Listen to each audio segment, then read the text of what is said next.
Hello everyone, कैसे हैं आप सब। आज इस वीडियो में हम डिस्कस करने वाले हैं लीव ट्रैवल अलाउंसेस, जिसका एग्जम्पशन हमें मिलता है सेक्शन 10 सबसेक्शन 5 में। ठीक है, तो अगर आपको लीव ट्रैवल अलाउंसेस मिलता है तो ये वीडियो को पूरा जरूर देखिएगा ताकि आपको समझ में आ सके कि एलटीए में हमें कितना एग्जम्पशन मिलता है, रूल्स एंड रेगुलेशंस वगैरह क्या है।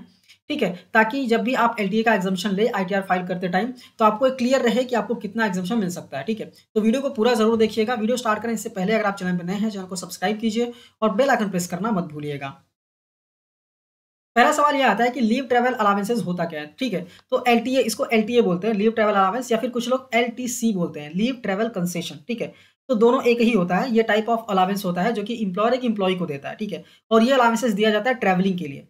अगर आप इंडिया में कहीं भी ट्रैवल कर रहे हैं लिखे, ठीक है, और लीव लेके ट्रैवल कर रहे हैं तो आपको बेसिकली अलाउंसेस वगैरह मिलते हैं ताकि वो कंपनसेट हो सके, मतलब जो भी आप खर्चा कर रहे हैं वो कंपनसेट हो सके। ठीक है, तो अभी नेक्स्ट सवाल ये आता है कि अगर हमको एलटीसी मिला है तो कितना पोर्शन लीव ट्रैवल अलाउंस का कितना पोर्शन एग्जम्प्ट होता है। ठीक है, एलटीसी जब भी आपको मिलता है आपके सैलरी में ऐड कर दिया जाता है। ठीक है, इसके बाद जब आप ट्रैवलिंग वगैरह करते हैं तो उसका एग्जम्पशन आप ले सकते हैं। तो अभी सवाल ये आता है कि कितना एग्जम्पशन ले सकते हैं। तो अभी यहाँ पे डिपेंड करता है कि आप ट्रैवलिंग कैसे कर रहे हैं, आप बाई एयर कर रहे हैं या फिर किसी अदर मोड से कर रहे हैं। अभी यहाँ पे ध्यान देने वाली बात यह है कि सिर्फ और सिर्फ ट्रैवलिंग का खर्चा ही यहाँ पे आता है। ठीक है, आप कहीं रह रहे हैं, कोई अकोमोडेशन लिया है, होटल लिया है, खाना खा रहे हैं, ये सब कुछ भी इंक्लूडेड नहीं है, सिर्फ और सिर्फ ट्रैवलिंग इंक्लूडेड है। ठीक है, तो ये जो एग्जम्पशन बताया गया है सेक्शन 10 सबसेक्शन 5 में बताया गया है कि कितना अमाउंट एग्जम्प्ट होगा। ठीक है, अगर आप एयर से ट्रैवल कर रहे हैं तो कितना एग्जम्प्ट हो सकता है, आपने एक्चुअल जो ट्रैवलिंग पे खर्चा किया है या फिर इकोनॉमिक क्लास फेयर जो होता है एयर इंडिया का, इन दोनों में से जो कम वाला अमाउंट रहेगा ना, उतना एग्जम्पशन आप ले सकते हैं। नेक्स्ट सवाल ये आता है कि अगर एयर से ट्रैवल नहीं कर रहे हैं, किसी अदर मोड से कर रहे हैं, तो फिर कितना एग्जम्पशन मिलेगा हमको।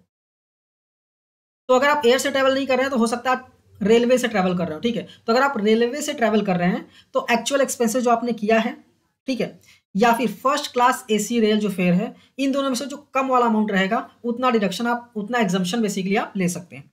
ठीक है, नेक्स्ट सवाल ये आता है कि नहीं हम एयर से जा रहे हैं, नहीं हम रेलवे से जा रहे हैं, तो मान लीजिए किसी अदर रूट से अगर आप जा रहे हैं, ठीक है, मान लीजिए कोई रिकॉग्नाइज पब्लिक ट्रांसपोर्ट है, आप उससे जा रहे हैं, तो एक्चुअल एक्सपेंस आप जितना करते हैं ट्रैवलिंग पे, या फिर फर्स्ट क्लास या फिर डीलक्स क्लास का जो बस है उसका फेयर, दोनों को कंपेयर कीजिए, जो कम वाला अमाउंट रहेगा उतना आप एग्जम्पशन ले सकते हैं। ठीक है, नेक्स्ट सवाल ये आता है कि कोई रिकॉग्नाइज्ड पब्लिक ट्रांसपोर्ट है ही नहीं। ठीक है, जहां आप ट्रैवलिंग कर रहे हैं वहां पे पब्लिक ट्रांसपोर्ट है ही नहीं, तो वहां पे क्या बोला गया है कि एक्चुअल आप जो खर्चा कर रहे हैं plus rail first class rail fair जो होता है, सेम डिस्टेंस आप देखिए कितना डिस्टेंस है, उस डिस्टेंस पे अगर फर्स्ट क्लास का आप रेल टिकट बुक करते हैं तो कितने का पड़ता है। ठीक है, शॉर्टेस्ट रूट पे, तो वो प्लस एक्चुअल एक्सपेंस, इन दोनों में से जो कम वाला अमाउंट रहेगा उतना आप एग्जम्पशन ले सकते हैं। तो उम्मीद करता हूँ ये वाला पोर्शन आपको क्लियर हो गया होगा। फिर भी आपको कोई डाउट हो तो आप कमेंट करके पूछ सकते हैं। नेक्स्ट सवाल ये आता है कि कौन क्लेम कर सकता है एलटीए। तो एलटीए सिर्फ और सिर्फ इंडिविजुअल्स क्लेम कर सकते हैं, क्योंकि इंडिविजुअल्स को सैलरी मिलती है और सैलरी में एलटीए मिलता है। ठीक है, तो सिर्फ और सिर्फ इंडिविजुअल्स ही क्लेम कर सकते हैं, भले वो सिटीजन हो या फिर नॉन सिटीजन हो। ठीक है, और ये मिलता है ट्रैवलिंग कॉस्ट पे, सिर्फ और सिर्फ ट्रैवलिंग कॉस्ट पे ही मिलता है। आप खुद ट्रैवल कीजिए या फिर अपने फैमिली के साथ ट्रैवल कीजिए, आपको एलटीए का एग्जम्पशन जो है वो मिल जाता है। नेक्स्ट सवाल ये आता है कि एलटीए क्लेम करने के कंडीशन क्या है। तो सबसे पहला कंडीशन यही है कि आपके जो सैलरी स्ट्रक्चर है, उस सैलरी के स्ट्रक्चर में एलटीए होना चाहिए। ठीक है, अगर आपको एलटीए मिलेगा नहीं तो आप एग्जाम्पशन लेंगे कैसे, तो पहले एलटीए आपको मिलना चाहिए। दूसरा पॉइंट ये कहता है कि सिर्फ और सिर्फ डोमेस्टिक ट्रैवल ही इंक्लूडेड है। ठीक है, मतलब विद इन इंडिया ही आपको ट्रैवल करना है, आउट ऑफ इंडिया ट्रैवल करेंगे तो वो उसका एग्जाम्पशन आप नहीं ले सकते, आपको विद इन इंडिया ट्रैवल करना है। ठीक है, नेक्स्ट पॉइंट ये कहता है कि आप चाहें तो खुद ट्रैवल करिए अलोन, या फिर अपनी फैमिली के साथ भी आप ट्रैवल कर सकते हैं, कोई दिक्कत नहीं है। फैमिली में स्पाउस हो सकता है, चिल्ड्रन हो सकता है, चिल्ड्रन हो सकते हैं। ठीक है, और डिपेंडेंट पेरेंट्स, ब्रदर सिस्टर भी हो सकते हैं। ठीक है, नेक्स्ट पॉइंट ये कहता है कि ये जो एग्जाम्पशन है ना, ये बेसिकली 2 चिल्ड्रंस के लिए ही मिलता है। ये जो एग्जाम्पशन है ये सिर्फ 2 चिल्ड्रन के लिए ही मिलता है। अगर बच्चे जो हैं 1 अक्टूबर 1998 के बाद पैदा हुए हैं तो सिर्फ 2 चिल्ड्रन के लिए ही मिलेगा। अगर जो चिल्ड्रन हैं आपके वो 1 अक्टूबर 1998 के पहले पैदा हुए हैं तो वहाँ पे कोई लिमिट नहीं है। ठीक है, फर्दर ये बोला गया है कि जो मल्टीपल बर्थ्स होते हैं ना, मतलब पहला एक बेबी हुआ, उसके बाद अगर जुड़वा बच्चे हुए हैं तो आप तीनों का एग्जाम्पशन ले सकते हैं, कोई दिक्कत नहीं है। ठीक है, नेक्स्ट पॉइंट ये कहता है कि आपके पास वैलिड प्रूफ होना चाहिए ट्रैवलिंग का। अगर आप ये क्लेम कर रहे हैं एग्जाम्पशन, तो आपके पास ट्रैवलिंग का प्रॉपर प्रूफ होना चाहिए, क्योंकि बाद में कोई क्वेरी वगैरह अगर आप आईटीआर में क्लेम कर लेते हैं और बाद में कोई क्वेरी वगैरह ऑफिसर रेज करता है तो आपको ट्रैवलिंग का प्रूफ जो है वो दिखाना पड़ता है। नेक्स्ट पॉइंट ये आता है कि जो एलटीए या फिर एलडीसी होता है उसका एग्जम्पशन का अमाउंट क्या होता है। तो अमाउंट अगर हम बात करें तो एक्चुअल जो आपने ट्रैवलिंग किया हुआ है उतना ही ले सकते हैं। मैक्सिमम जो मैंने आपको कंडीशंस बताएं, एक्चुअल ट्रैवलिंग या फिर अगर आप एयर रेल बस से कर रहे हैं तो वो खर्चों को कंपेयर करके जो कम वाला अमाउंट रहेगा उतना आप एग्जाम्पशन ले सकते हैं। नेक्स्ट पॉइंट ये कहता है कि कोई भी एक्सपेंसेस जैसे लोकल कन्वेंस हो गया, ठीक है, सीट सिंग कर रहे हैं, तुम साइट सीन कर रहे हैं बेसिकली, ठीक है, होटल अकोमोडेशन लिया है, फूड्स वगैरह लिया है, तो ये सारी चीज़ें एग्जाम्पशन में इंक्लूड नहीं की जाती हैं, ठीक है, एक्चुअल ट्रैवलिंग कॉस्ट ही लिया जाता है। एग्जाम्पल ले तो मान लीजिए अगर आपको आपको एलटीए मिला हुआ है 40,000 रुपये का, ठीक है, और आपने सिर्फ और सिर्फ ट्रैवलिंग में 30,000 रुपये ही खर्च किए हैं, तो आप एग्जाम्पशन सिर्फ 30,000 का ही ले सकते हैं, ठीक है। बाकी जो 10,000 बचा वो आपका टैक्सेबल पोर्शन होगा। नेक्स्ट सवाल ये आता है कि क्या एलटीए हम जितनी बार वेकेशन पे जाएंगे हर बार क्लेम कर सकते हैं क्या। यहाँ पे बोला गया नहीं, एलटीए जो है आप सिर्फ 2 जर्नी का ही क्लेम कर सकते हो इन ब्लॉक ऑफ 4 कैलेंडर ईयर। एक ब्लॉक ईयर होता है, ठीक है, उस ब्लॉक ईयर में 4 कैलेंडर ईयर होते हैं, उस 4 कैलेंडर ईयर में सिर्फ 2 जर्नी का ही एग्जाम्पशन आप ले सकते हो। मैंने यहाँ पे नीचे समझाया हुआ है कि ब्लॉक ईयर क्या होता है, ठीक। ब्लॉक ईयर बेसिकली 4 ईयर्स का पीरियड होता है, ठीक है, और 4 ईयर का पीरियड जो ब्लॉक होता है उसको ब्लॉक ईयर बोलते हैं, और ये बेसिकली स्टार्ट हुआ है 1986 से, ठीक है। तो ब्लॉक अगर देखें तो 1986 से 1989 था, फिर 90 से 93, फिर 94 से 97, फिर 98 से 2001, फिर 2002 से 2005, 2006 से फिर 2009, 2010 से 2013, ऐसे चलता है, ठीक है। अभी अगर अप्लीकेबल देखें करंट पीरियड तो 2022 से 2025 का ब्लॉक पीरियड चल रहा है, ठीक है। इसके पहले का पीरियड इसके पहले का जो ब्लॉक पीरियड क्या था वो था 2018 से 2021, ठीक है। करंट जो चल रहा है वो 2022 से 2025 का चल रहा है। नेक्स्ट सवाल ये आता है कि मान लीजिए कि 4 साल का पीरियड दिया गया था, बट 4 साल में मैं सिर्फ एक ही बार वेकेशन पे गया हूँ, मैं दूसरी बार गया ही नहीं, तो क्या मैं उसको कैरी फॉरवर्ड कर सकता हूँ क्या। तो यहाँ पे लिखा गया है कि आप सिर्फ एक ही, सिर्फ वन कैरी फॉरवर्ड सिर्फ आप एक ही कर सकते हो, ठीक है। अगर आप दोनों नहीं गए, मतलब 2 जो अलाउड है, यहाँ पे बोला गया ना सिर्फ 2 जर्नी अलाउड है, अगर आप दोनों जर्नी नहीं गए तो तब भी आप सिर्फ एक ही कैरी फॉरवर्ड कर सकते हैं नेक्स्ट ब्लॉक में। अगर एक चले गए हैं तो सिर्फ एक ही फॉरवर्ड कर सकते हैं, ठीक है। तो नेक्स्ट अभी ये यहाँ पे एक कंडीशन ये है कि मान लीजिए आपने एक को कैरी फॉरवर्ड कर दिया, जो नेक्स्ट ब्लॉक चालू होगा उस ब्लॉक का जो पहला साल होगा उसमें ही जो आपने कैरी फॉरवर्ड किया है वो वेकेशन करना पड़ेगा, मतलब वो जर्नी करनी पड़ेगी। अगर आपने नहीं किया तो वो बेसिकली एक्सपायर हो जाएगा। तो एक एग्जाम्पल से समझते हैं, बहुत अच्छे से समझ में आएगा आपको। मान लीजिए कि आपने क्या किया, 2 ब्लॉक लेते हैं 2014-17 एंड 2018-21, ठीक है। अभी क्या हुआ कि आप 14-17 में आपने 1 अप्रैल 15 में एग्जाम्पशन क्लेम कर लिया, ठीक है। तो आपको 18-21 में तो मिलेगा नहीं क्योंकि आपने यहाँ पे क्लेम कर लिया।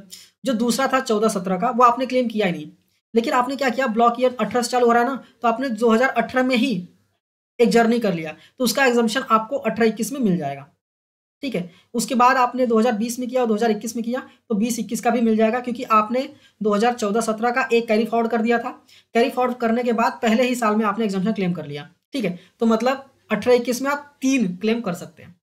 दूसरा एग्जाम्पल लेते हैं और अच्छे समझेगा। अभी देखते हैं यहाँ पे 14 और 17 के बीच में आपने एक क्लेम कर लिया था, ठीक है। फिर 18-21 आया, लेकिन जो आपने कैरी फॉरवर्ड किया ना वो आपने 18 में किया ही नहीं। कैरी फॉरवर्ड जो आपने किया था वो जर्नी आपने 2018 में किया ही नहीं, आपने 2019 में कर दिया।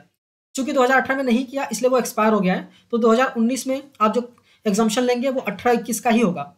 2020 में जो लेंगे वो 2018-21 का होगा, लेकिन 2021 में भी अगर आपने ट्रैवल किया ना तो ये पूरा का पूरा टैक्सेबल हो जाएगा। क्यों? क्योंकि ये जो 2019 वाला है ना, ये 18-21 में ही काउंट होगा, क्योंकि आपने ये जो ट्रैवलिंग किया है 2018 में नहीं किया है और वो एक्सपायर हो गया है। यहाँ पे 2018 में कर लिया, मतलब पहले साल में ही कर लिया, इसलिए आपको मिल गया। यहाँ आपने पहले साल में किया ही नहीं, 2018 में किया ही नहीं आपने, ठीक है। अब 2019 में कर दिया तो वो एक्सपायर हो गया, तो यहाँ पे सिर्फ 2 ही मिलेगा, ठीक है, और यहाँ पे आपको 3 मिल रहा था। उम्मीद करता हूँ ये आपको क्लियर हो गया होगा। नेक्स्ट सवाल ये आता है कि प्रोसीजर क्या है एलटीए क्लेम करने का, ठीक है। यहाँ पे कोई स्पेसिफिक प्रोसीजर नहीं है, ये बेसिकली एम्प्लॉयर स्पेसिफिक है, ठीक है। एम्प्लॉयर चाहे तो एक डेट अनाउंस कर सकता है, ड्यू डेट की आप एलटीए क्लेम कर लीजिए, ठीक है। और आपको जब भी एलटीए क्लेम करना होगा तो आपको क्या करना होगा, बेसिकली आप ट्रैवल के टिकट्स वगैरह, बोर्डिंग पासेस वगैरह वो आपको सबमिट करना पड़ेगा, जिससे कि एम्प्लॉयर वो क्लेम कर दे। मतलब क्या करते हैं ना, देखो एम्प्लॉयर पहले आपको एलटीए देते हैं, लीव ट्रैवल अलाउंसेस वगैरह देते हैं, ठीक है। देने के बाद वो आपके सैलरी में ऐड कर देते हैं। फिर अगर आप उनको टिकट्स वगैरह दिखाते हैं तो वो क्या करते हैं, एग्जाम्पशन भी कैलकुलेट करके आपके फॉर्म 16 में एग्जाम्पशन भी लिख देते हैं कि एलटीए का एग्जाम्पशन इतना है, ठीक है, ये तो पहला हो गया। दूसरा एम्प्लॉयर क्या करते हैं, दूसरा ये कर सकते हैं कि आप उनको टिकट्स वगैरह दिखाइए और उनको सबमिट कीजिए। सबमिट करने के बाद जितना भी आपने टिकट्स पे खर्चा किया रहेगा, वो एज़ अ एलटीसी करके, लीव ट्रैवल अलाउंसेस करके, वो क्या करेंगे, वो रीइंबर्स कर देंगे। रीइंबर्स करने के बाद वो बोल देंगे कि आपके सैलरी में एलटीसी इतना है, इतना आपने क्लेम किया है, तो पूरा एग्जम्पशन आपको मिल जाता है। ठीक है, तो ऐसे एलटीसी का मतलब एलटीए जो है, ऐसे काम करता है। नेक्स्ट सवाल ये आता है कि अगर हम मल्टी डेस्टिनेशन जर्नी करते हैं, तो उसमें क्या होगा? मतलब कितना खर्चा इंक्लूड होगा? ठीक है, तो यहाँ पे जो रूल कहता है वो ये बोलता है कि आपने कहाँ से स्टार्ट किया और आपका डेस्टिनेशन कहाँ पे है। भले आप मल्टी डेस्टिनेशन करो, कोई दिक्कत नहीं है, आपका फाइनल डेस्टिनेशन कहाँ पे है, ठीक है? प्लेस ऑफ ओरिजिन से फाइनल डेस्टिनेशन जहाँ पे आप पहुँच रहे हैं, वहाँ की दूरी कितनी है और शॉर्टेस्ट रूट के क्या है, उसके बेसिस पे ही यहाँ पे ट्रैवल कॉस्ट डिसाइड किया जाता है, ठीक है? भले आप कहीं-कहीं ढूँढिए, मतलब कहीं भी आप घूमिए, ठीक है?